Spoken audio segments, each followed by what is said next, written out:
What's up guys, in this video I'm going to show you how to change transition speed in Canva PC. So firstly, after you added your videos into the timeline, what you want to do is to add the transition. So to do that, what you want to do is to go between your two videos, and here as you can see you have the option to add transition. So let's click on it and you must choose what transition you want to use. I'm going to go with this one for this tutorial. And as you can see here, we have the duration of our transition. It's in seconds. Now it's on zero point 0.5. You can change it to be like 2 seconds. Let's see how it looks right now.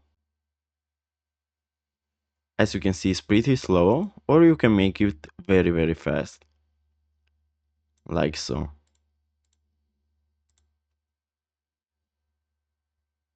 And as simple as this, you just change the transition speed. So guys, this was the tutorial. Thanks for watching and don't forget to leave a like and subscribe to the channel.